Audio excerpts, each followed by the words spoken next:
views is kind of tilted. The foundation is strong because Jehovah built it. You can feel the spirit and positive energy. Questions asked comfortably like you're talking with family.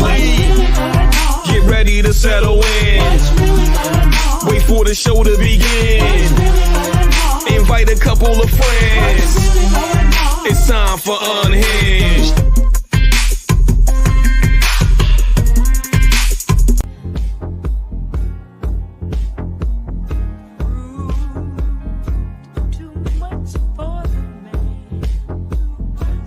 I introduce to you Get You Home Towing, a family company with the sole purpose to get you home. Whether you need roadside assistance or transport services, we have a flatbed big enough to transport any vehicle to its destination. Our offer to you is our gratitude and great service at a much cheaper price. We are also open to transport through long distances. If you need us, all you have to do is call that number. I'll see you soon.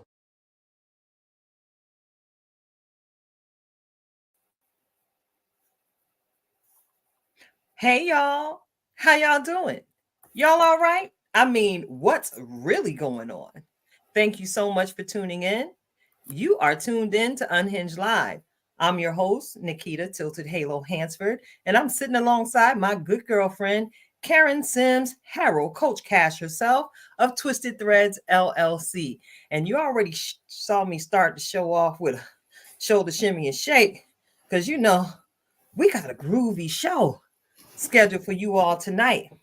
And, you know, I'm going to go ahead and get into the show rundown because I'm so absolutely excited for tonight's conversation. But before we get into the rundown, I got to say, what's up, girl, to my bestie, my business partner extraordinaire, my goal coach, the one that knows how to speak life to me in a way that none other can, Coach Cash. Karen, how you doing, girl? I am doing well. Can I just say that? Definitely been a good day. Glad to see some sunshine over the last couple of days because, child, I know we're going to get into it, but these raining, it's pouring days, woo, child, they truly have been a little bit draining because, you know, I'm solar powered. I need the sunshine to kind of keep it moving and whatnot.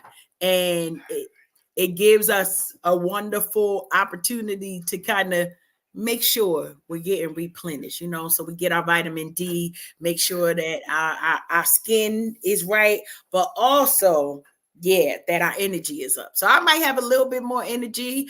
I got my step counter, still getting my steps in, okay, still getting our 10,000 goal.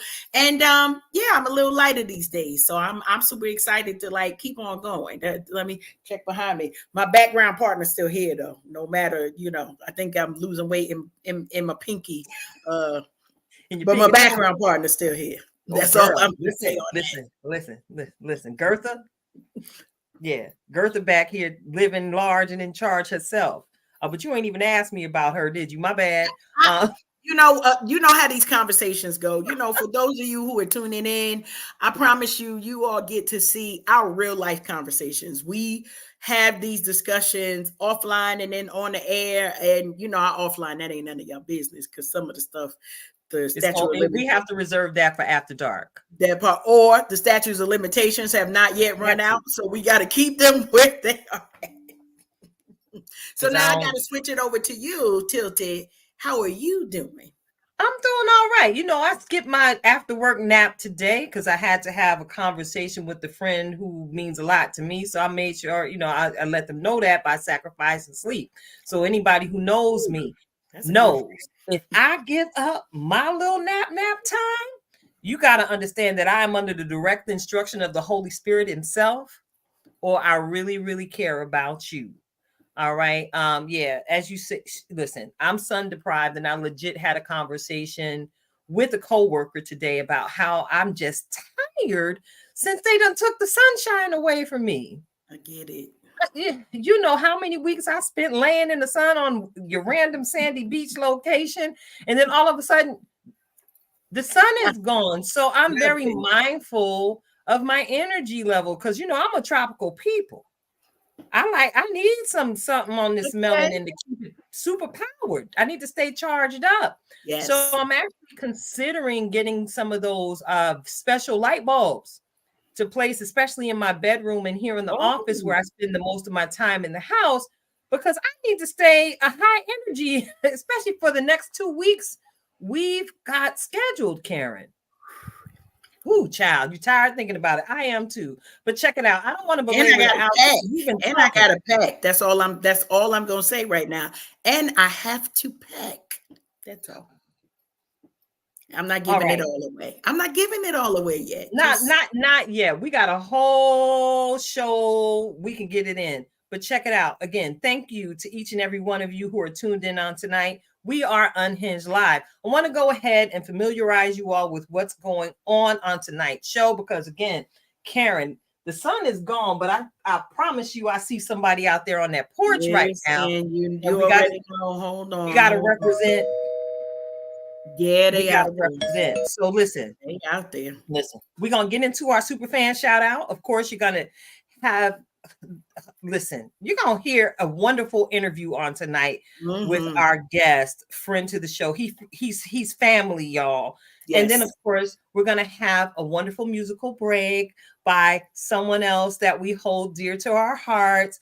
We're gonna get into a little bit of a view from the petty pew, perhaps, and of course, get into that roundtable conversation. What's really going on? So, look, can I get that drum roll real quick so we can do this super fan shout out? Let's get it, huh? You know, I got to get to it. You know, I'll be all over. It's all good. It's all good. We got it. Listen, I got to put both palms down on my desk to contain my joy. Yes. And giving this shout out on this evening. We say her name, every single part of her name, because her name is powerful.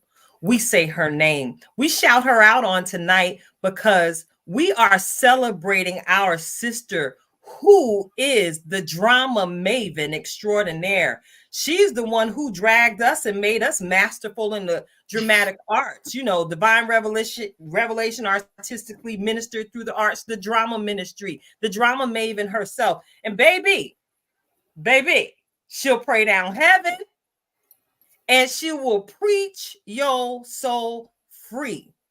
She is masterful at the restorative practices on whether it be art, literature, poetry, song, dance, whatever it is, our good sis brings it every single time.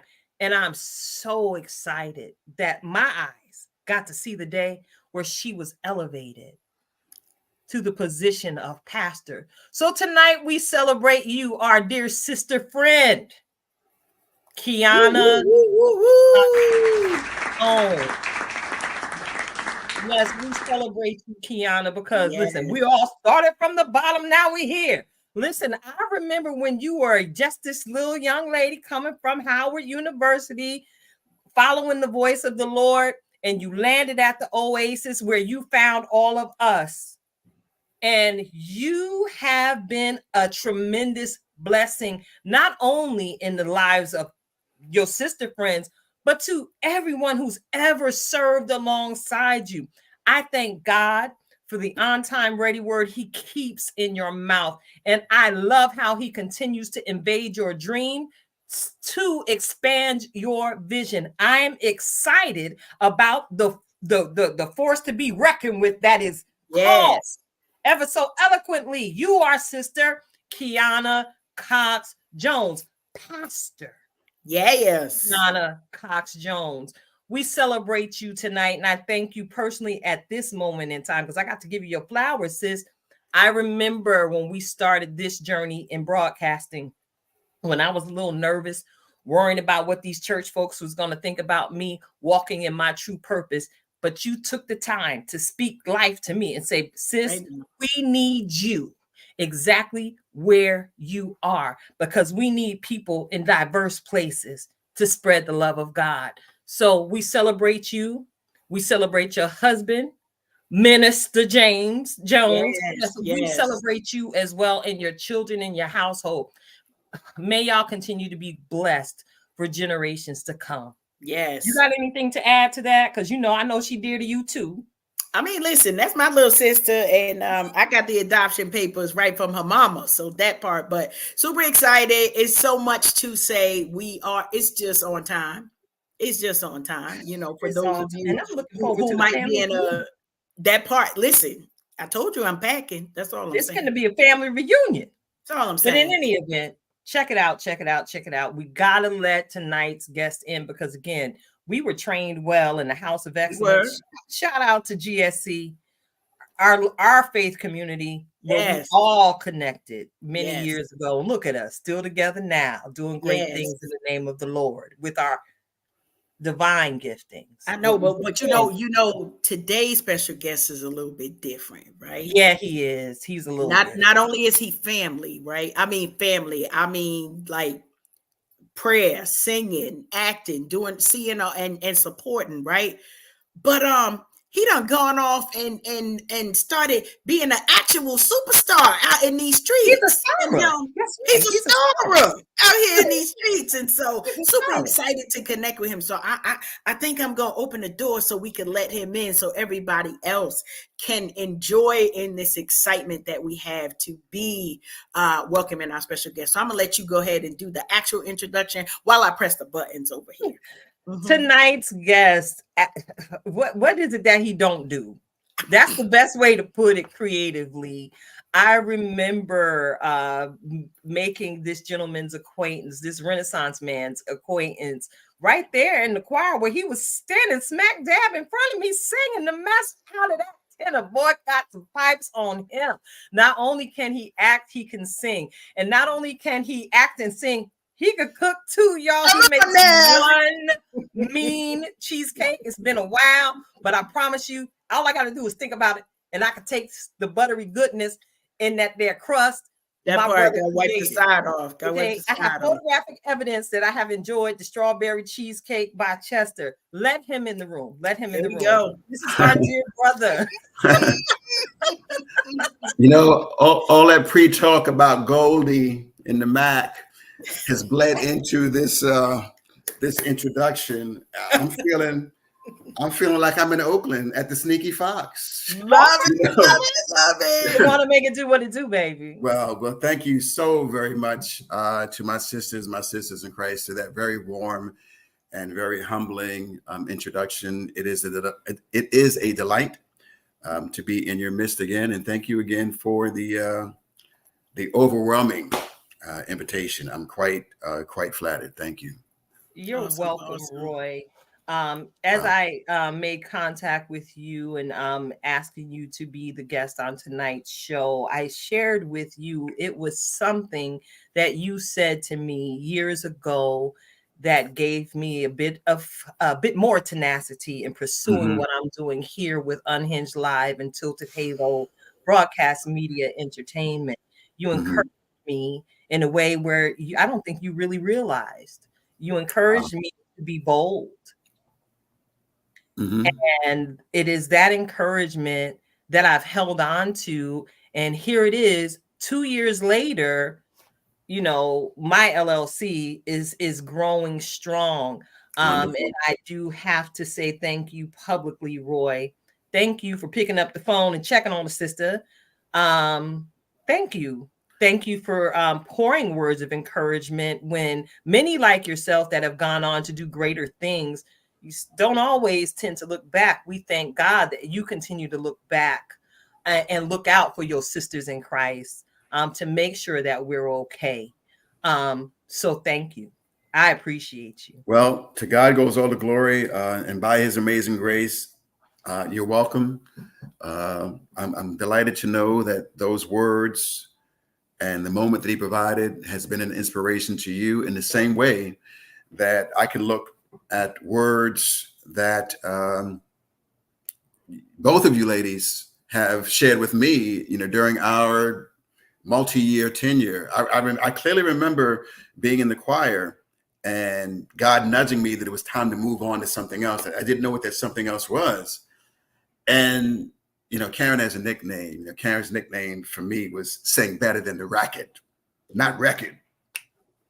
sing better than the record. Not the DVD, not the MP3, not the sing better than the record. And I was really taken aback when I shared my decision to move on from the choir, that Karen shared with me that we've been praying, for you to paraphrase, to be in tune to where God was leading. I'm like, what? Where'd that come from? And the support for the Cheesecake Venture, just the support in general as a father, as a divorced father who was raising, young kids, Sydney and Jordan, who are now 25 and 22 respectively. You sitting in the front row, as I shared with you the other night, Nikita, one of the plays that I was in, I can't recall. I was blessed to do a number when I lived in the Valley. So it is a mutual admiration society in the same way that you ladies can articulate the different things that I may have done and said for you. Know that you have fed me as well. So thank you. You muted again, Karen. This is why you here, to make sure, because I got a story to tell. Yes, tell that story, sis. So now I'm gonna be real quick, but about a year ago this time, our brother Roy, this is my brother. I need you to know, like, God puts him on assignment, and he is at least obedient concerning me. I can't tell you what happened concerning you, but concerning me. And Keita, he called me probably about 10 days before my wedding last year. Right. And encouraging word, catching up, being Roy, that's all I could say. Him being himself. And he had no idea the actual struggle. Now, Keita, because we was having these conversations about I'm about to go to this altar. Who am I supposed to be? I think I'm supposed to be somebody's wife.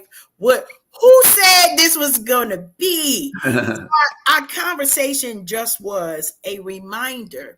And it was very simple. Roy said, I just called to remind you of who you are and the impact you make.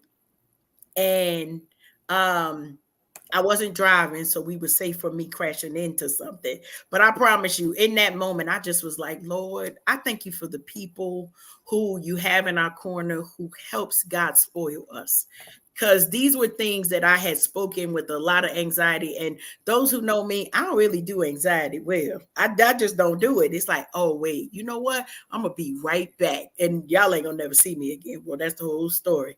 And those words, as simple as they were, and heartfelt and genuine, were exactly what I needed in that moment to go ahead and rock on myself to, get onto the altar and act like it. Now we are... How many days? We 7 days away from 1 year of marriage. Wow. And so this was literally like, I was like, Lord, I don't know how I'm gonna do this. I just, and there were a lot of things that I was questioning with the name change and how are we doing this and who's signing up for this? Roy, listen. But I appreciate those words in such a timely manner. And so I shared that with you because I know I said it to you like, oh my goodness, brother, you have no idea what these few words in this moment meant to me, but got me on to the altar. I sort of acted right. That's all I got to say. And not a lot of video. So whatever I say, y'all got to take my word for it. That's thank you. Thank you so much for sharing that. And again, to God goes all the glory. And if you're fortunate enough to live long enough to develop some modicum of spiritual maturity, you know when to deflect. And you just know when it's not about you.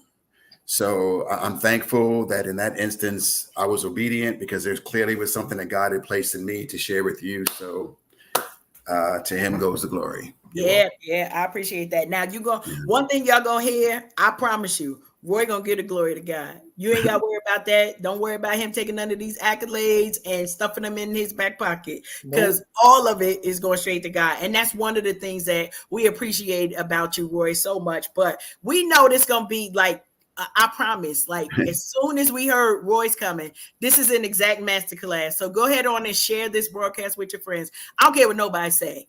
It's because I know the details of a man who had a dream that I'm sure many people, because of age and proximity and maybe socioeconomic, it's like, nah, go ahead and put that down, get you a 9 to 5, and go ahead and work at what the world says for you to do. Right. But we have been blessed to watch a person who stepped out on the impossible. I promise you, every time I get to see you in a TV ad, on a television show, in some type of print, I don't care where I'm seeing you. It is a reminder of God's promise when we connect to his yes. When we connect to his yes. So even us praying for you, it was like, oh no, oh, absolutely, Roy is going. So I remember having a conversation saying, you telling us, I'm moving to Harlem. Of course you are. Yes, you are. Yes, you are. Yes, you are.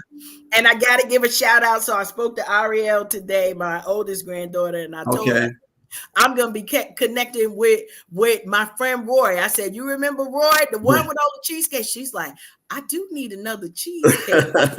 And a cheesecake right now. So just to be able to be connected with you and the empowerment that you've been able to give, not just to us, but our families, that we get to say, I know that one right there. I know him. I know and we don't know all of the details. Yes.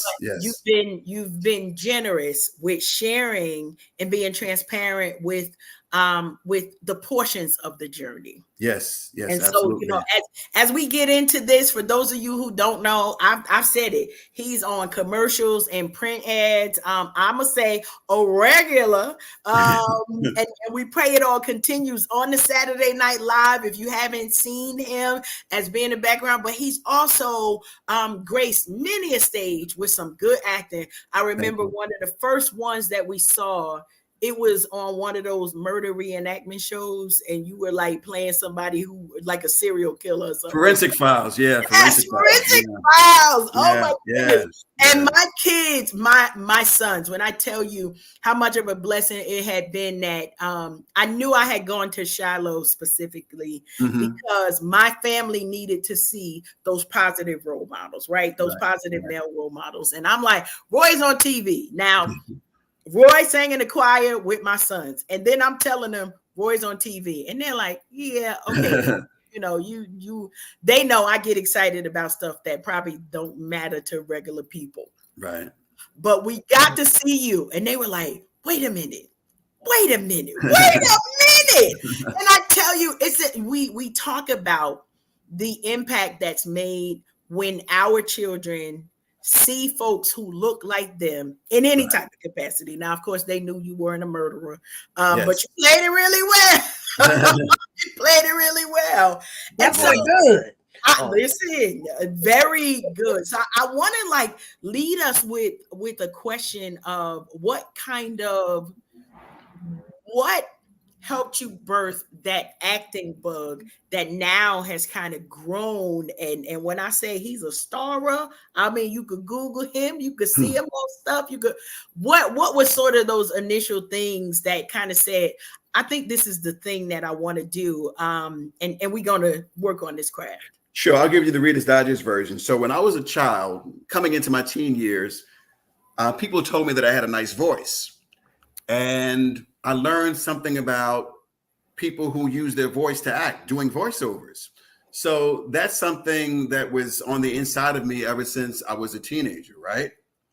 Preteen into teen years. Before that, almost 50 years ago in 1976, Stevie Wonder released his magnum opus, Songs in the Key of Life. Yes, my favorite 11 album. years old. And that was an event. I can't speak for the general population, but I don't know a Black household that did not have or was not trying to get a copy of Songs in the Key of Life. It was an event. It was just a thing to have. And I'd always been enchanted with words and the power of words and the power of storytelling. And truth be told, if my late mother and father knew some of the stories I told coming up, I might have to go get that switch. I spent some summers down south, right? So it was a combination of voiceover, Stevie Wonder's album, and the fact that it came with a booklet that had the lyrics to all the songs. So I Wish, Sir Duke, Pastime Paradise, As, If It's Magic, Black Man, all those, Knocks Me Off My Feet. I knew the lyrics to just about all those songs because I would study what he was talking about. And I was always a bit of an old soul. And I was really moved by what he was singing about. Sir Duke was about, it was a tribute to Duke Ellington. I Wish was going back to his childhood and talking about a lot of the things that he did and got away with and how he wished he could go back to that time. So I was just really, it set something in me to just really learn to leverage the power of words and the power of storytelling, particularly if you grew up in an era where folks didn't think that young Black males and young Black women were supposed to be articulate, as if that belonged to a whole nother domain. And I need not address that population because I'm not trying to offend anybody. But it was somehow against type if you could speak the language well. So it was that, and it was really voice acting. Fast forward many years, a company that I was working with for about 5 years came with a brother Real File. Back in 2001, June 22nd. I'm not trying to, I got over it, but it was June 22nd. They came with a brother Real File. And it really annoyed me. It really shocked me. Jordan was in my ex-wife's belly. Sydney was 2. My older daughter, Adrian, who's 38, was 15, 16 years old, 15. And they just came at me Real File. So we got over that and negotiated a pretty envious, decent severance package, summer 2001. And I said, I got to figure out a way to hire myself because I can't see lending myself to this kind of possibility for the next 30-something years working in corporate. And I already had politely a growing disdain with that life and that environment. So this just helped to exacerbate it, if you will. So I said, I want to pursue what it would take to become a voice actor. I called up a talent agency. I was living in Rockland County, New York at the time, which is where I was before I moved to the Valley back in 2002. And I called up an agency and they said, well, if you want to get into voiceovers, you should take acting lessons. Why don't you come and audit our class? So I go and audit the class and they gave me some sides or some copy and they charged me with the responsibility of acting these words out in front of people. And I was always a bit of a ham. I can be a bit shy, but I was a bit of a ham, a bit expressive. I was hooked. I got to find a way to do this. I got to find a way to use these words to tell stories and to entertain, inspire, inform, motivate people. That was the summer of 2001. Fast forward, 2005, went through a very challenging divorce, was about to turn 40, and I still wanted to pursue this thing. So I called up an agency in Reading, Pennsylvania, went to visit him, the late Randy Donatelli. And he said to me after meeting, hey, look, nice looking guy, I can get you some work, blah, blah, blah. And he said to me, as I close on this portion, he said, never give up. He said, things change on a dime on this business. Stay in contact with me, never give up. Stayed in contact with Randy, went back to corporate, was working for Dun & Bradstreet in Center Valley at the time.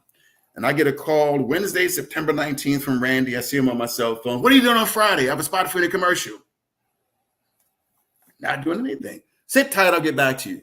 So that Friday, September 21st, I filmed my very first commercial. If you blink, I was in the choir and I sent the file to the choir in November when I got it. I said, look, don't blink. You're listening. So I was playing a patient undergoing therapy. It was a commercial for Coordinated Health. And that was the start. That was the little seed that God used to bring forth everything that followed. So folks will look at today, and this year has likely, at 59, this year has probably been my best year in the way of bookings relating to network TV, print work, commercials. It's just been awesome. But I say that to say, I don't get to that awesome with that little seed. And there are times when people think, or people will negate the seed and just think you're supposed to have a tree or you're supposed to have a bush. And that may be the journey for some. But for most, you know, you may have to go through some dark spaces, dark places. And there's a visual that I have that says when you're in a dark place, you know, you may think you're forgotten and you're actually planted. You know, so wait for the water, wait for the fertilizer, allow your faith to foster those things and stay on the journey. So my whole point is that one commercial led to another commercial. I was more visible a few months later, and then I got an audition. I was with an agency on Broad Street in Bethlehem. Now, mind you, I started one of the things that I started in addition to the cheesecake business some years later, I started the cleaning service. And I used to clean homes. I used to clean the studio for this agency from 2007 until 2018. I would go there 6 to 8 times a year and clean their studio.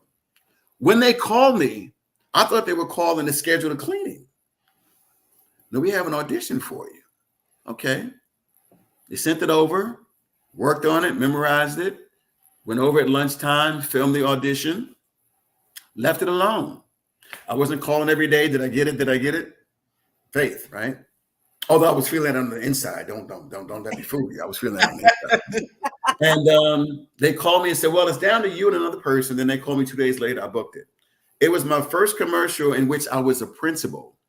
And it was for 1-800-J-Law. You know, I was seriously injured in a car accident, you know, right here at this intersection. I had blah, blah, blah, blah, blah. All I needed was to make one call. Ching. You know, and that was my first commercial as a principal. It was a non-union commercial that probably ran from 2008 until at least 2015. And because it was a non-union commercial, there were no residuals. So you get a one-time payment up front. Thank you. And they just run this thing in perpetuity. That gave me the faith that one day booking union commercials that do pay substantial residual income was possible, because humbly there was something about this regional spot that they must have liked to run this thing for at least 7 years. So it gave me hope. So those things were important benchmarks in this journey. You know, storytelling as a child, wanted to become a voice actor. Stevie Wonder songs in the key of life. The difficulty of navigating through divorce into purpose, and having this dual existence of working a corporate job and still pursuing acting, baking cheesecakes and still pursuing acting, cleaning homes and cleaning this office and still pursuing acting. And now it's come to the point where, like I said, on the heels of turning 60 next May 28th, I'm realizing things that were born out of faith and diligence and determination. And I'll close with this. If you have another question, there's a quote from Stephen Covey where he says, it's easy to say no when there's a deeper yes burning on the inside. It's easy to say no when there's a deeper yes burning in the inside. And that yes was, hey, I'm going to pursue this until the wheels fall off. I'm going to pursue this even though the environment is not perfect. We can become immobilized. We can become very stagnant, waiting for the perfect conditions to move. That's not what faith is. So all those things collectively have brought me to this point that humbles me, and for which I'm very, very, very thankful. And I'm obligated to share the aspects of this journey that people, yo, you went through that? You were what? Yeah, that was part of it. You know what I'm saying? It wasn't all peaches and cream and everything's lined out, laid out. No, you know, you hit some bumps in the road. But you can allow that bump in the road to allow you to trip and fall, or you can allow that bump to, you know, cause you to ascend a little bit. So it can boil down to a matter of how you respond. That's good stuff. Thank you. Amazing stuff. I'm just sitting here grinning. I just want to hear you talk. Well, you touched on something earlier when I moved back to Harlem, and a lot of people were surprised. And for a number of reasons, when I moved back to Harlem, I was 53, right? And I kept it real close because, our beloved overseer, Pastor Juanita, talks about, you can't share your dream with everybody. Yeah. They're dream killers, they're dream stealers, and you have to exercise some semblance of discernment, not paranoia, but some semblance of discernment when it comes to, from my perspective, those things that are really close to your heart. But the story was, at the end of 2017, I knew that, okay, I had done pretty much what I was capable of doing in the Valley. And in order for me to ascend and lend myself to bigger opportunities, it was going to be important to be or have representation in a major market like New York. Emailed an agent, my materials, headshot, resume, yada, yada, yada. And to my surprise and delight, they agreed to meet with me to discuss representation. And it was a good agency here in New York. So didn't have a car at the time. It had been repossessed. Yeah, that silver PT Cruiser. I tried to hide it, but they came and got it. The repo man must be from the projects because he was mad resourceful to find it. Mad resourceful to find it. Thanks. He was like, anyway, we see you. Anyway. So I took the bus into the city, had the meeting, went well. They said they would be in touch with me. A week or so went by. I followed up, and they said they decided to pass on representing me. What's the matter? What happened? Is it my look? Is it my skill set? Is it my experience? They said, no, none of that. They said, when she presented it to the team, they were concerned about my ability to get to the city from Allentown. So it's location. Anything else? No. So I started thinking, wow, maybe I should move back to New York. But I knew, having grown up in Harlem, the gentrification that was taking place and just how expensive New York was, that it was going to take something to help a brother find something affordable. So I went to college with a brother who got involved in Harlem real estate early. Kenyatta, can a brother find anything in Harlem less than X? Maybe a studio. But at that point, Sydney and Jordan were older. They weren't coming to see Daddy as much. Cool. And besides, if I'm here in the city, it would be much easier, sans car, to just jump on New Jersey Transit to go see them and jump on Metro North to go see my granddaughter and my older daughter. So by faith, I said, let's find something. Found a studio apartment.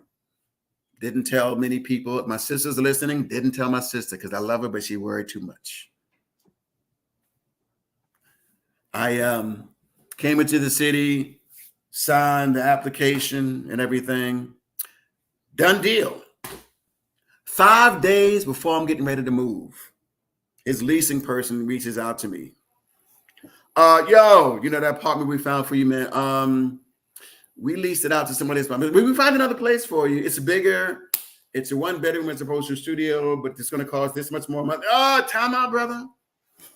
I told you I'm on a budget, man. You cannot spring on me 5 days. Keep in mind the number represents grace. Yes. 5 days before I'm going to move, that you find another place because that's going to affect the fee that I owe you guys for finding. I said, what you guys need to do, the same price that you're going to charge me for that studio, you need to charge me for this 1 bedroom that I'm sitting in now for 6+ years. And that's what they did. So funds being tight, I couldn't afford to come back into the city to walk through the apartment before I moved. So I said, brother, take pictures, send them to me, text them to me. I'll see the place that I move in. That Saturday, Sunday, I move. Mark Robinson, my Q brother, and another brother whose name escapes me at the moment, young brother, maybe it'll come to me later. They helped me move. I get to the city, and I couldn't get into the apartment the following day, but I'm here. I moved here, y'all. I did not have a job. I was working as a substitute teacher in the Allentown School District. And in the last week of the school year, somebody said, "You want to work this summer?" Yeah, I want to work this summer. So bit, bam, boom, I applied. So for the first 4 weeks that I was here, and I may have told this in a previous podcast or a previous story, for the first 4 weeks I was here, every Sunday I was throwing stuff in a bag. I was going back to Port Authority. I was taking the bus to Bethlehem. Mark Robinson would pick me up. I was sleeping on his couch. And I also had a part-time job at Target. I'm a hustler. So from Monday to Thursday, from like 8 to 1:30, I was serving as a substitute teacher. And then I was also getting hours at Target. And I did that for the first 4 weeks that I was here. I would come back home like Thursday night, Friday. I would come back home, and I did that. And then I jumped into doing background work. All this, mind you, was with FICO scores all below 500. And we going deep. Preach. You blessing somebody tonight. I promise. FICO scores below 500. And I told this story to Pastor Phil once. I said, you know what kind of credit you get when you got FICO scores below 500? I said, folks, look at your cash funny. Folks are like, but yo, I got. I don't know, man. Who you know? You got collateral. You got cosign. You know what I'm saying? So I did that for 4 weeks. Jumped into background work. Did background work in about 40 to 45, 50 different shows, non-union. 3, 4, 5 days a week. Call time after call time after call time. Did that for a while. And then eventually I started substitute teaching, but it wasn't until May of the following year, May of 2019, because funds were tight. And I didn't always have the money to pay for the different background tests and things like that I had to do to become a substitute teacher. In the interim was an application for public assistance. We're going deep. In the interim, public assistance. Had to go 21, 25th, sit there, check the attendance, make sure I was here to get my money because they were paying a portion of my rent. See, this ain't about Godfather Harlem right now. That part. This ain't about FBI. This ain't about FBI Most Wanted right now. This ain't about the first episode of Raising Canaan Power Book 3. This ain't about that. This is the part of the journey. Yeah. You know what I'm saying? Thanks. So through all that, started substitute teaching 2019, May 2nd on my older daughter's birthday. The following summer, COVID hit, but I got a job doing census work after the school year ended. I also had joined the Screen Actors Guild in the interim. Let me tell this story quick. Screen Actors Guild is a major union that represents 160,000 plus actors, journalists, performers. And when you see someone on TV in a speaking role, and even in the background, but when you see someone that's a principal in a commercial, a union commercial, or network TV, more often than not, they're members of SAG-AFTRA. So I also knew that at some point I needed to join SAG-AFTRA to avail myself to these bigger opportunities. I had gotten a manager who started submitting me for these types of roles. And I had an audition for a doctor on New Amsterdam. So like two words, whatever, but it's still a co-star. Hey, that's where it started. And I got penned, which meant I was one of the finalists. And I was not a member of SAG-AFTRA at the time. So they were asking me, okay, are you going to join? If we hire you, are you going to join? Yes, I'm going to join. Me, mind you, credit scores are like, couldn't get a loan, didn't have the cash. So they moved on to somebody else who was a member of SAG-AFTRA. The silver lining for me was, you know what? I think it's time to join because I auditioned for a SAG-AFTRA role. I was considered. Now's the time. Trying to find the money. I shared that story on Facebook, and one of my former friends, because sometimes, like in the Bible says, you got to shake the dust off when people don't receive you. One of my former friends was making fun of my faith on Facebook. Oh, God's got nothing to do with it. You know, you join or you don't join. Somebody saw that and said, yo, I'd like to help you. I never met dude in my life in person. The fee to join SAG-AFTRA back then was $3,100. He sent me a check for $1,000. Never met dude. He saw my story on Facebook. So SAG-AFTRA had a plan where you could join and then with a down payment of 1/3 the fee and then pay off the balance in 5 months. In the interim is when I got an audition to be the dog owner on the first episode of Power Book 3, Raising Canaan. I was blessed to book that. I learned on Valentine's Day 2020 that I booked that role. And when they checked with SAG-AFTRA to see if I was a member, yeah, I had the down payment. I was already in. So that was my first network TV booking.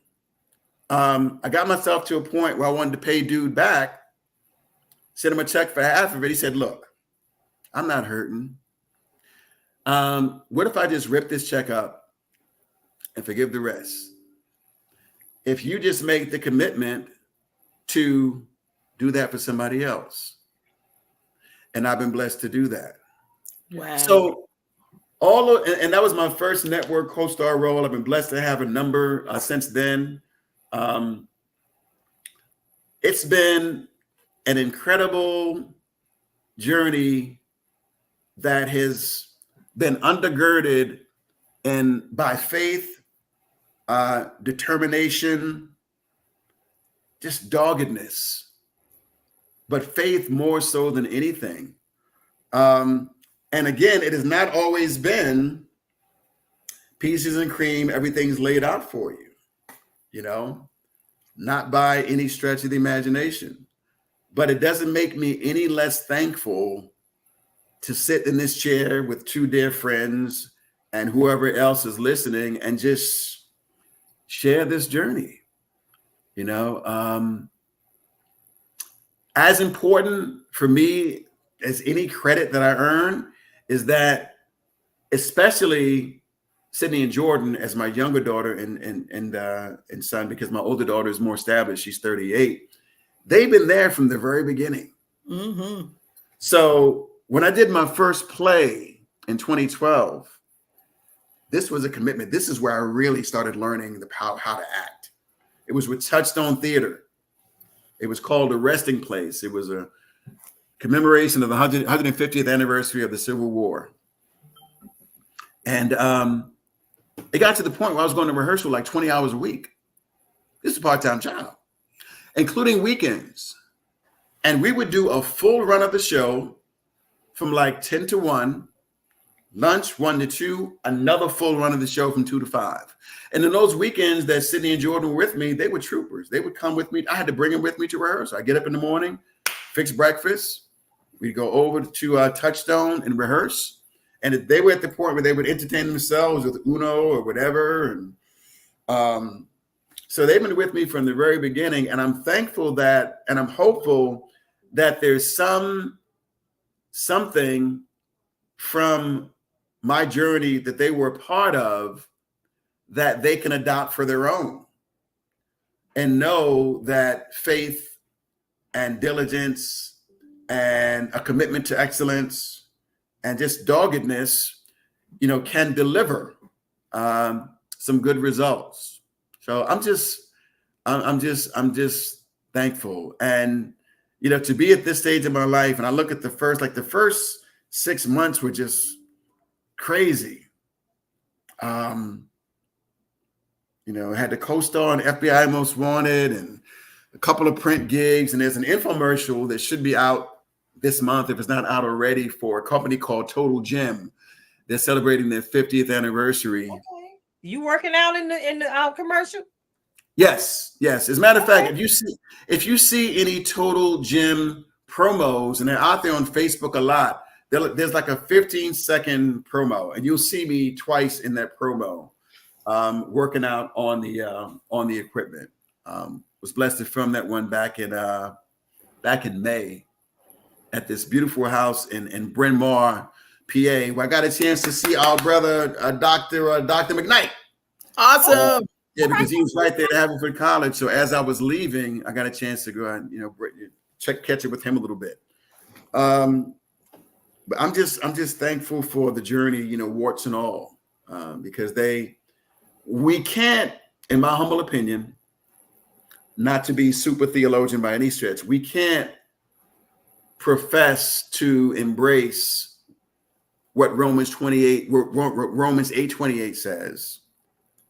And when something happens that doesn't seem like it's good, exclude it from that all part that says all things. All of it. You know what I'm saying? It doesn't say most, every other. Yeah. Says, and we know that all things work together for good. So those things that may not seem too good, and it takes some faith to accept that those things ultimately will be for our good.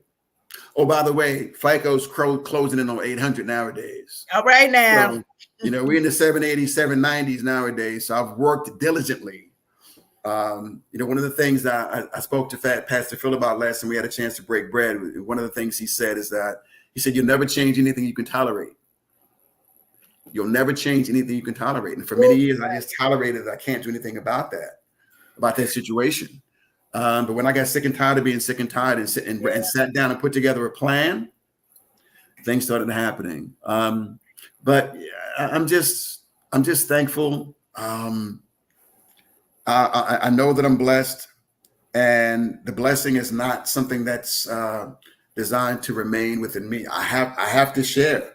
I'm blessed to have some mentoring relationships with folks who aspire to act, and I try to share the comprehensiveness of my journey so that they understand that if they run into a rough spot, it's not necessarily indicative of a time to give up. It may be a time to press in and really examine your why, really examine your why. So, Amen. Yeah. Amen. Amen. That's it. For those of you who are tuned in, you are tuned in to Unhinged Live. And listen, you are actually listening to a master conversation by our very dear friend and brother, Roy Shuler. Notice we ain't stop him. Nope. Because there's a purpose in everything that is flowing from the heart of our brother on tonight. Yeah. And one thing that as you've been sharing tonight, Roy, you've shared one heck of a timeline. Yeah. I'm trying to keep up with the years and how they bounced around from your humble beginnings. Yes. To your humble right now, because you are one of the most humble people anyone could ever encounter. How many years was it from the start to now exactly? Well, I filmed my first commercial. Well, as far as the actual application, I filmed my first commercial in 2007. I'm like 2007. 2007. So we're talking 17 years later. Yeah. 17. That's what I was getting at. Yeah. Yeah. 17 years later. And you've already said it, Roy. Yeah. You may run into some bumps and some loops, dips, ducks, dives. You got to do some things. You get your matrix on to keep going, but don't stop. 17 years for you to walk in this level of authority in your faith. Yes. With what it is you desire to do in the craft. Mm-hmm. I'm grateful that you shared that because I actually took the time to tag someone who needed to hear everything that you said on tonight, because I actually shared with her earlier today. Again, something you said to me. Right. She's a creative artist. Yes. And she was sharing that she, don't say nothing if you see me stocking shelves at the ShopRite. And I shared with her, I said, baby, I work a full-time job and I work part-time at a grocery store to fund my dream until my dream funds me. Now, thankfully, I have my goal coach sitting right here on the platform with me. We sat down and we wrote out a whole plan when my vision began to manifest. And here it is. How many years later? 17. 17 years later. Don't begrudge the long way to Walmart, y'all. I guess that's what I'm trying to say. Yes. Don't begrudge the long journey. If you've been listening to the show, you'll often hear me say, I don't run anywhere, I walk, because I've come to learn, especially in the creative arts, this life is a marathon. It's not a sprint. That's right. That's right. And if you are rushing towards your goal, towards your dream, towards your vision, I promise you, you're going to overlook something that might take you out the game if you're not careful. So I like the 17 years. Yeah. I mean, I There's was a lift, power in the weight. I was a Lyft driver. I mean, I used to give out the food samples.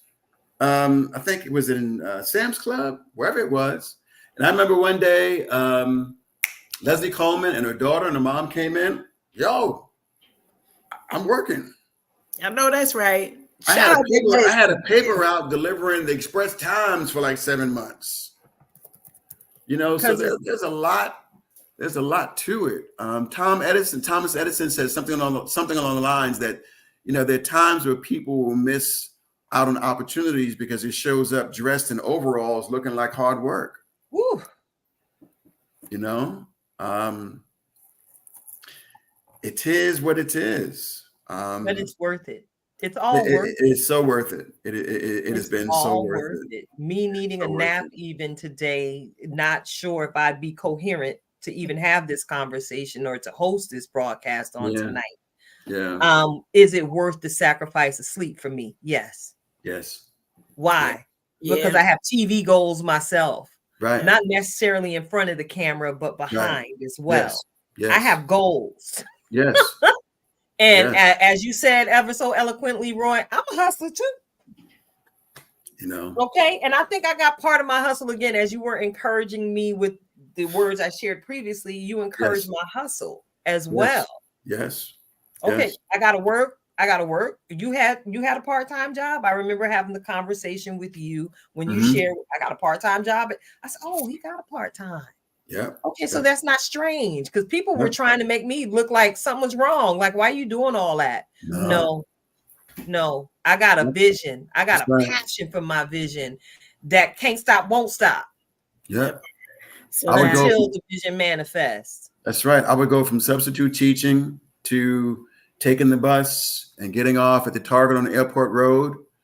And I would walk there. And because I'm mad thrifty, there were days I just refused to spend $7, $8 to go from Target to my apartment. So I would walk across Airport Road behind the Giant to take the shortcut to get to my apartment. It was in Allentown, but it was close to like Catasauqua, Bethlehem, on Pinehurst Court, behind the Giant over there. I would walk sometimes. Sometimes a coworker would give me a lift.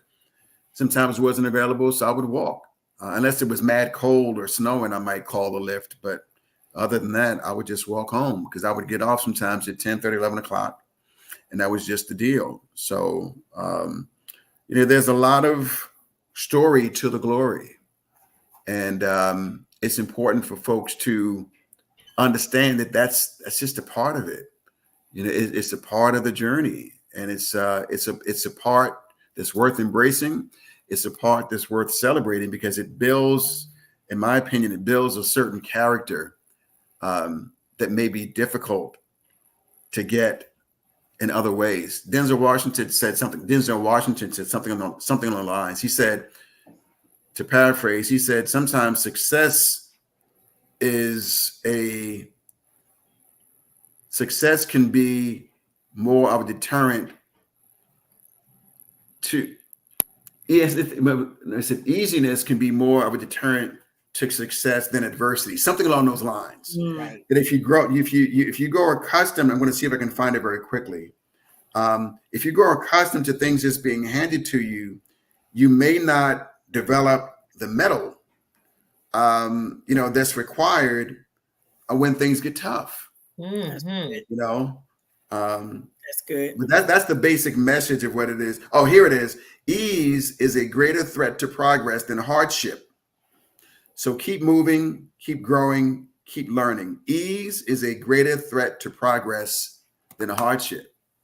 Sometimes adversity is what it is we need to develop those muscles, to develop that mettle, if you will, to keep on going. you know? Yes. Beautiful. Yes, indeed. You know? And listen, I can attest to that because I could sit here and share story upon story of some of I've had the laptop die in the Yeah. middle of a broadcast, but Uh-huh. knowing I have a tablet and 2 extra phones, woo, we had a Right. whole setup going. There was Yes. no stopping the vision Right. until the I was able to purchase an upgraded laptop. Mm-hmm. Mm-hmm. You know, I'm even looking to do some upgrades now. Right. But again, that hustle matters. You can't Yep. give up. That's right. That's right. And you know, your ability to keep going has actually gotten you a nomination. You too are nominated for Yes, an thank you. InnaStar Trailblazer Award. Yes. Yes. Now, can I ask you how you felt when you received the notification that you'd been nominated? I felt thankful, and I certainly felt humbled by it. But at the same time, and this does not nullify that good feeling. I do what I do to be an effective storyteller. I want to be an actor that directors love to work with, that other actors like to work with, that agents and managers love to represent, that casting directors have no problems inviting into audition. And if that manifests into some sort of recognition in the way of a nomination or award, cool. But it starts with that as the intention. You know what I'm saying? So while the nomination, I certainly accept and I'm flattered by it, if it never came or if an award never comes, it's not going to change my approach towards what it is I do, whether it's an audition, whether it's my time on set, whether I'm serving as someone else's reader for their audition. I want to bring excellence to what it is I do across the board, because I believe that excellence creates opportunity. So I'm thankful for the nomination. But I had a guy who I've known for a long time, and I'm pointing out the door because we met in front of my apartment building one day. And he said to me, "Yo, you want to be a star?" And I'm like, I pretty much gave him the same answer. I said, look, I want to be an actor that's in demand. I want to be an actor I want to be an excellent actor, one who's trusted, one who's an effective storyteller. And his response was, well, I want to be a star. Do you play it? You know, whatever floats your boat. That's not my intention. That whole notion of stardom is, you know, okay, you know, do you? I want to be effective. I want to be able to go to a set and have other actors know, and the director know, and everybody on set know this dude came prepared. He's a good listener. He has talent. He's about, you know, getting this done and having fun. Can I share a quick story? You sure can. Listen, I was blessed back in sometime in the summer. I had an audition for a role on Godfather of Harlem. And I was blessed to book it, right? So I get to set, and Godfather of Harlem is intentional about having a good representation of minorities on set, actors, crew, and the whole nine. So I'm playing this character, and the director was so cool. His name is Rob Greenlee, and I'm in a scene with two of the principal actors from Godfather of Harlem. Chance and Pettigrew, if you've seen the show, right? Yes. I'm in this scene, right? And the director says, Can we do one for blank and giggles? You know, the phrase. Yes. Yeah. So he just gave me. He took whatever constraints may have been self-imposed or may have been placed, and just went for it, and just bam, had so much fun. And he was like, "What's wrong with it? What anything?" And I think that's the take we're going to end up using, right?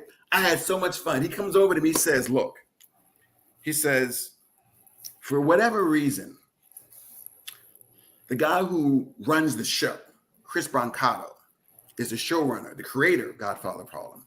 He was watching what we were doing that day for whatever reason. And he said he made sure to tell me, the director, to come to you and tell this dude, all praise to God, that he is killing it, this character. Of course, me, Michael Jackson music, she's out of my life. Tears coming down off the wall, all that stuff. And I had so much fun on set. About a month later, I get an email from my agent, the agent that submitted me, with whom I booked the role. They want to do a reshoot of the scene. I'm like, what happened? Reshoot? Is he available on Thursday? Yeah, I'm available. So I go in and we do a reshoot. And I see the same director, and I'm trying to figure out why we're doing the reshoot. He said, man, I told you that you were killing this, and it came from the showrunner. And originally, I think I can say this. Originally, something was going to happen to my character. Now they decided, because they liked my interpretation so much, all praise to God, that was not going to happen to my character. Awesome. So that's why we did the reshoot. Now, it's no guarantee that I'll appear in future episodes because of the reshoot, but it opens the door. Absolutely. Because it was certain the first time that I was not coming back. Read between the lines, right? So just, what the point I'm trying to make is this combination of being ultra prepared and ultra confident, but at the same time, relaxed and humble, right? And finding that midpoint so that you're ready to go and you're confident in your preparation, but not so much that someone can't reel you in and redirect you, right, to something else that's better for the greater good. It's finding that special point. And I tell you, we had so much fun on set both times, and I cannot wait to see, when the episode airs.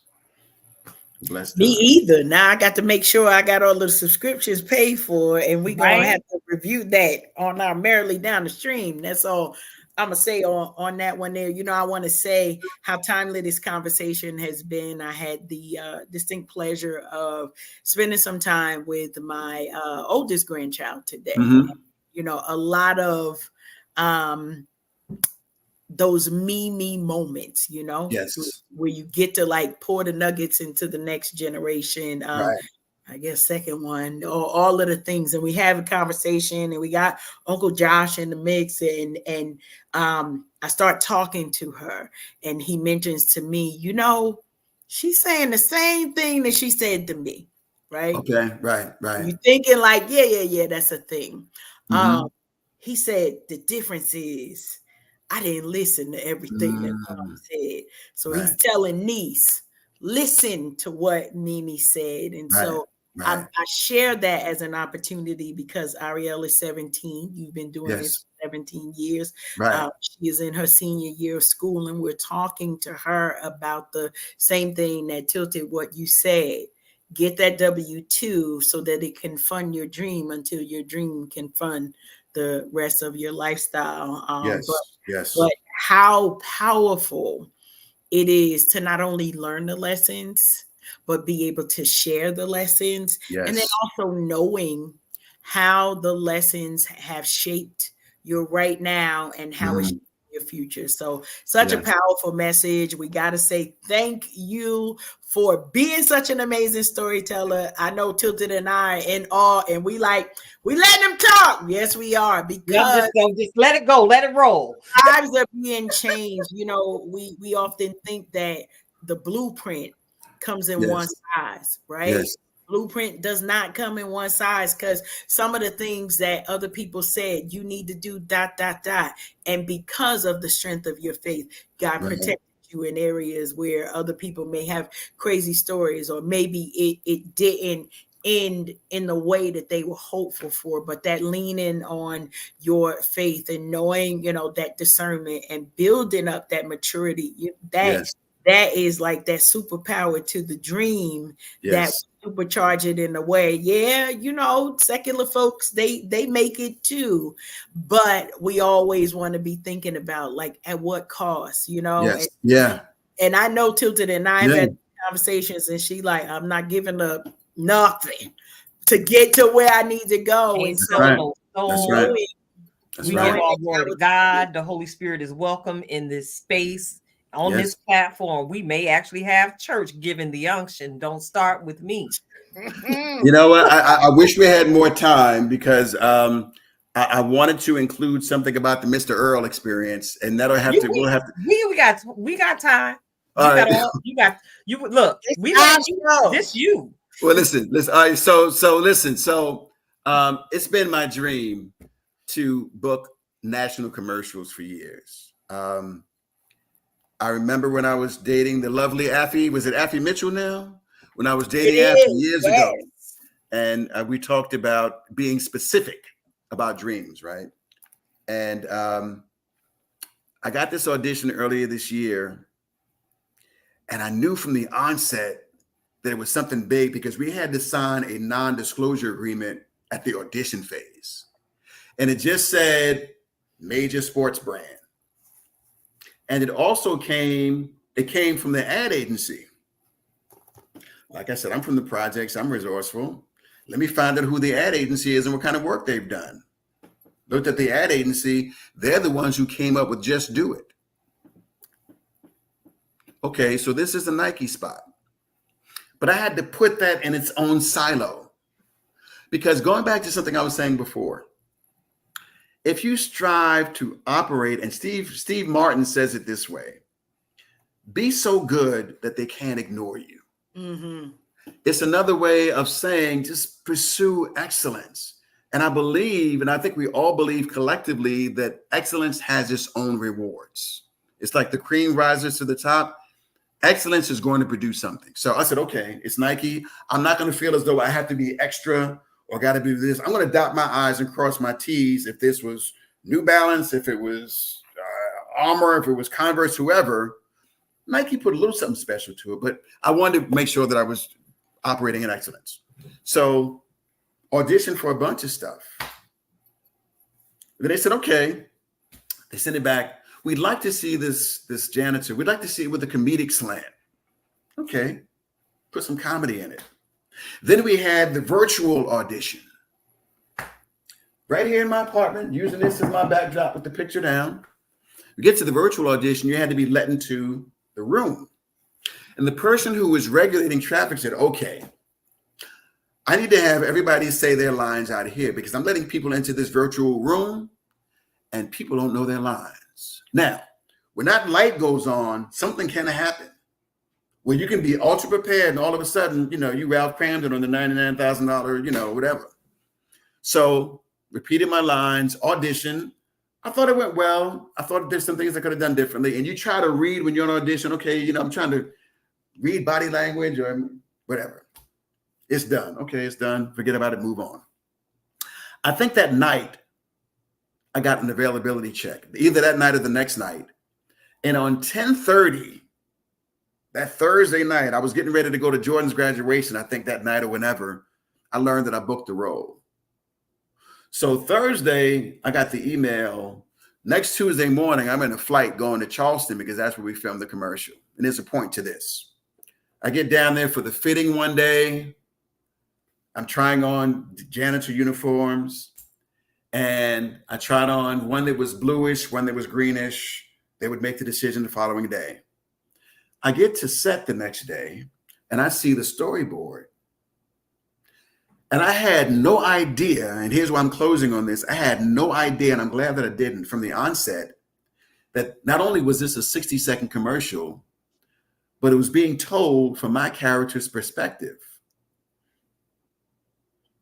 Y'all giving me the invitation like to act up, act out. And then the director, in his brilliance, we sat down and he asked me how I got started acting. And I told him the same story about the songs in the key of life and blah, blah, blah, blah, blah. What music do I hear a few minutes later? He's playing songs from songs in the key of life to create a certain energy. and to create a certain environment designed to make me feel like really comfortable just to let loose. So I let loose. And when I first saw the commercial, I watched it at my brother-in-law and my sister's apartment because I don't have live TV here. I just have like Hulu, Netflix, stuff like that. I was like, wow. So again, the byproduct of faith, the byproducts of sacrifice, the byproducts of belief and pursuing excellence, I believe, have their own rewards. I'm thankful, Mr. Earl. And we are thankful for you, Roy, Thankful. and for the blessed opportunity you were presented to bring Mr. Earl to life. Thank you. I don't want to violate anything, but I would love to have the opportunity to play that commercial for our viewers on tonight. You know, I didn't do that in the format, but I'm like, am I going to infringe on something? I don't want to. No, you're good. You're absolutely good. So listen, I know what happened to me when I first viewed this commercial. And I know y'all see this Cheshire Cat grin over here now. Imagine it 3 times wider. Right. My heart was filled with so much joy because, as we've stated previously, we know the journey. Yes. Not all of it. Yes. But we know enough. Yeah. To feel that feel with you, brother. Listen, Coach Cash, I gotta put you to work. It's impromptu. But for those who did not know, because every time somebody plays a janitor, it's not necessarily a negative thing. This thing here is gonna bring you some joy and bring a chuckle up out your soul. So I got to toss this hat. Go and toss it to you, Karen. Can you push play on that for me, please? Listen, I got you over here.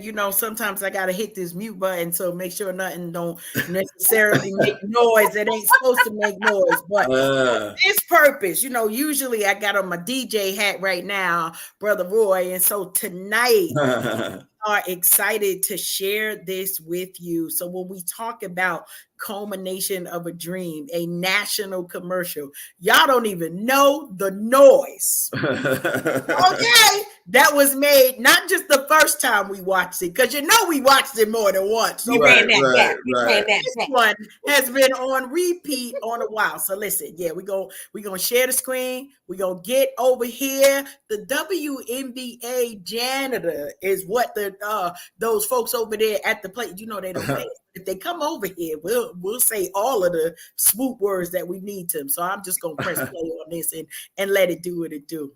Here we go.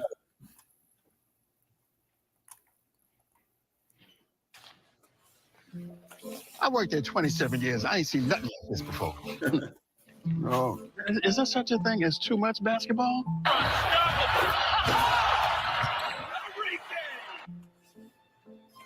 It's a triple double my workload. That's not what I signed up for. Asia wins back-to-back chips. All I get is back-to-back shifts. Jules scored 28 yesterday. That's what this is. Jules drains another 3. And don't get me started on these. Can you believe it? Y'all say it's a good time for women's basketball. I say it's a bad time for Mr. Earl. Real bad.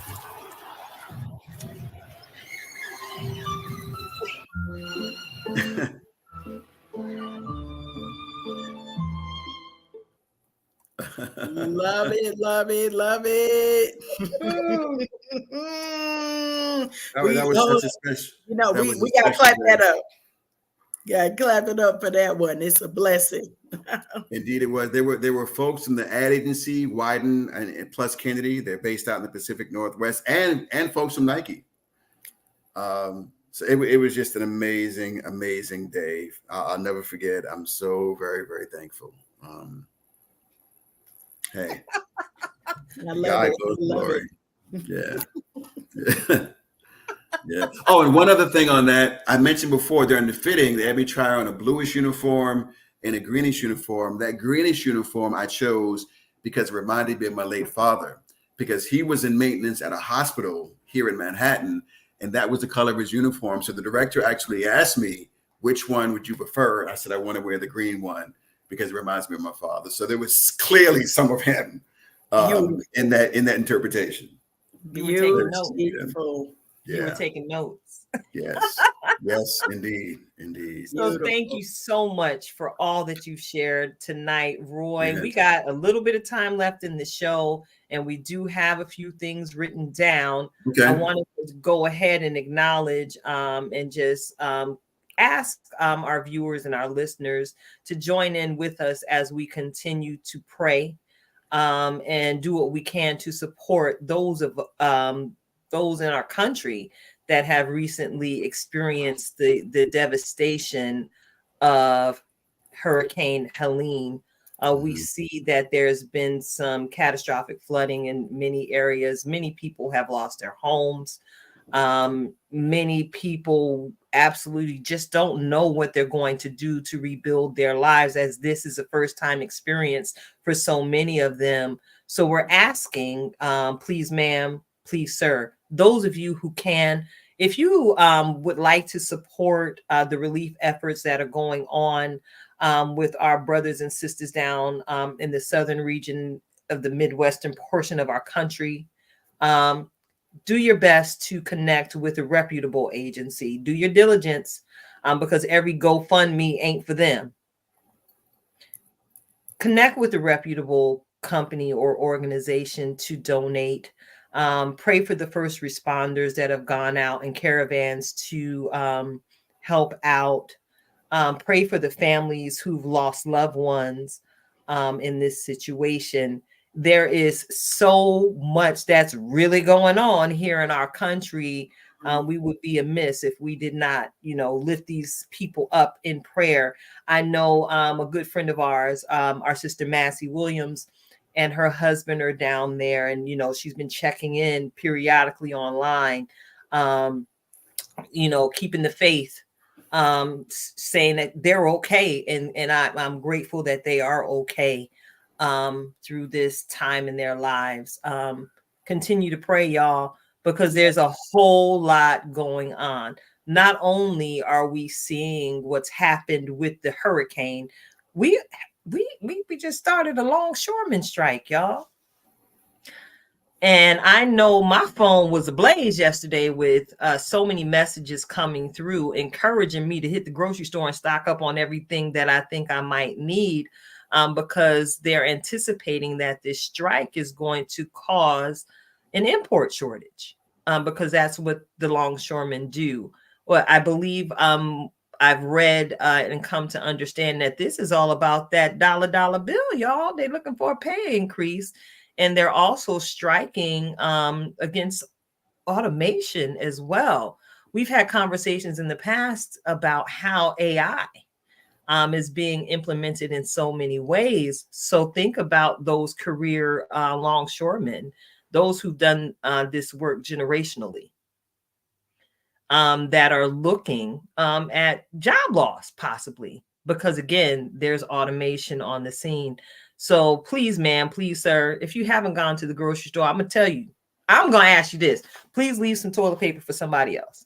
That part, I'm still trying to figure out what they did with it from 2020. What y'all do with all the paper?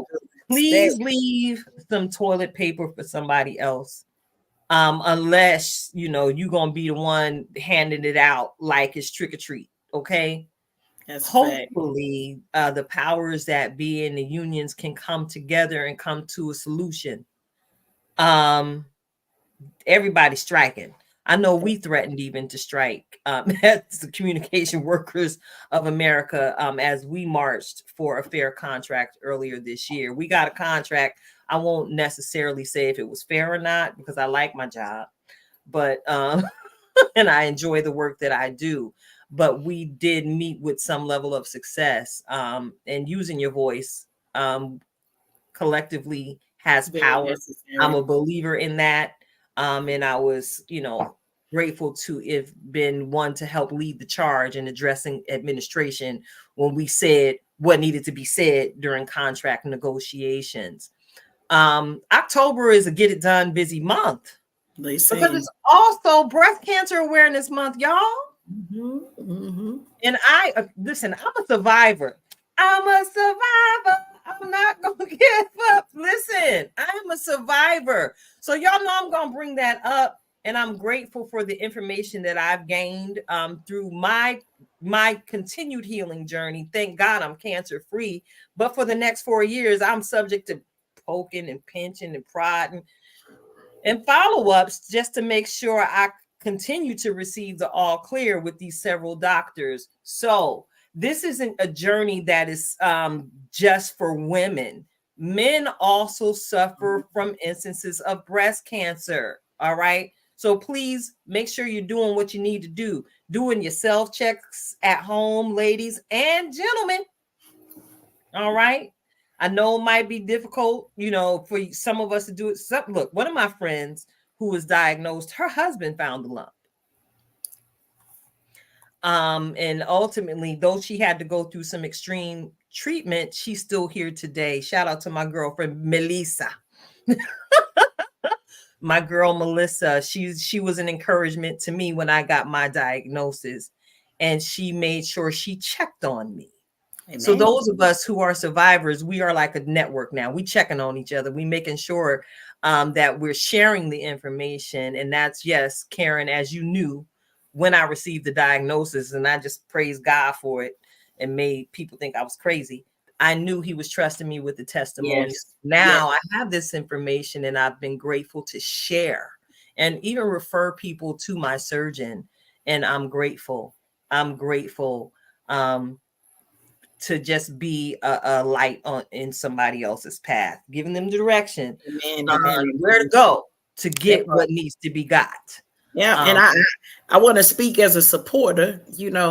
Some of us, we talk about allyship in a whole bunch of other areas, but even in this area, when folks are facing different diagnoses, we want to make sure that we're still bringing positivity into the conversation, that we are bringing light and love to the conversation. Why? Because sometimes that report causes doom and gloom to seem like it's overtaking the room. But if you are a friend of somebody who found a lump, got squashed, and needed deeper analyzation, make sure that you are standing in the gap in a positive way.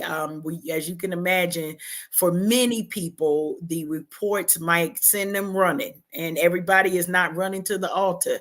Everybody is not shouting about what they know God will use them for. But we can be a light, we can be love, we can be share reminders with those who are closest to us, so that they don't ignore the signs, because it's never too early, nor is it never too late to make sure you're getting your screenings. But be supportive to the folks around you. I remember the call that I got when my sister friend called me to say this, what they had said. The first thing was, say what now? And the second thing was, Lord, we give you glory. Lord, we give you thanks, because you need those people in your corner to be able. And so I'm blessed to have been able to be one of those folks standing in I can't even say standing in the gap, standing alongside my sister as she was going through her journey. And not only are we pleased with God's covering and healing in her life, we're standing in the gap for all of you the same way, to make sure that you understand we are here for all of the laugh, the giggles, the joys, and the tsunamis of the joy. We stand on business when it comes to being able to support each other in real life. And we love the opportunity to do the same for you. So, oh, yes. A lot going on. Listen, I thank God for my spiritual ninjas. I promise you. Because y'all already know I got extra shady. I stay shady on a regular basis more often than not. Not the fan of shade. I had to make the investment. I had to do it. Y'all know I throw more shade than an oak tree most days. All right. So why not represent it? You all are tuned in to Unhinged Live. I'm your host, Halo, Nikita Hansford, also InnaStar nominated for this here show, the production of the Unhinged Live broadcast. And I'm sitting alongside my good girlfriend, Karen Sims Harrell of Twisted Threads LLC. We would call her Coach Cass these days since she jumped her broom. She's 7 days out for the 1-year anniversary. And what was Brother Jim saying? I saw something that I believe needs to be read. My dad was diagnosed in 2009 and found out early and is still living. His wife found out, fought 10 years, and she didn't necessarily win the physical battle. I believe something is telling me that something else happened in this journey, but she transitioned in April of 2022. So thank you for sharing, Jim, especially about your dad. You know, again, men, do your self checks. It can happen to you as well. Don't think that some of these things that happen to us medically are singular to male or female. It's all of us and none of us in a lot of these situations, y'all. So thank you, Jim, for sharing. So I'm glad to see Jim on there. And I promise you, when we started talking about men, I remember your father, Jim, was one of our brothers that in the faith and at our local church community with Greater Shiloh. But Jim was also a neighbor of mine. So shout out, Jim. Hey, thank you for tuning in, Jim. Yes, appreciate you. But I gotta I'm looking at the time. I'm looking at the time, and we gotta get to it. Where's my fork and my knife and my good plate? This gonna have to come in slushy form because all I got today on my desk is a nice red cup. So get ready, y'all. Get ready. As our very own certified master in-house life coach, she's ready to pour, y'all. She's gonna pour today. She is going to pour some powerful words of encouragement with her reflections of purpose. Excuse me, I almost called you out your name, Coach Cash. Yes. All right, I'm gonna answer. I'm going to answer. Listen, y'all know I always come with a title, and I promise you tonight this has been such a culmination that I had to go with it. I'm always over here like, all right, Lord, what you want the people to know? Tonight's title is Embrace the Necessary. A lot of us have the opportunity we just got off into the fall season, right? So we had the summer, and whether you had a hot girl summer or a hot boy summer, or it was nobody asked no questions during my segment. What she doing? I'm about to go Kimberell on her. Anyway, listen. We have to embrace the necessary because now, when we dwindle down from the summer back into the school season, many of you change your lifestyle on when you go into bed, when you wake up, what are the things you eat? We don't always eat the rightest things during the summer, but we know when we are about to get in position, we've got to embrace the necessary changes that come to put us in alignment for the win. As our brother Roy shared, it may not be easy. It may take longer than we wanted to. Some of us, I say me, don't always know how to accept a no. Sometimes my husband actually tells me no, and then I go straight to the Lord about it because it's like, I know you ain't sending this man. Okay, that's a whole nother story. However, we got to understand that is part of embracing the necessary, because as we are leading and being led and following the journey that God has placed for us, some of us got the entire blueprint, and sometimes that makes us extra excited. And we forget that there are checkpoints along the way. But as we embrace the necessary, God is able to impart into us the maturity, the discernment, the things that we need to know so that we don't have to do so many trip ups. So are you going to have some trip ups?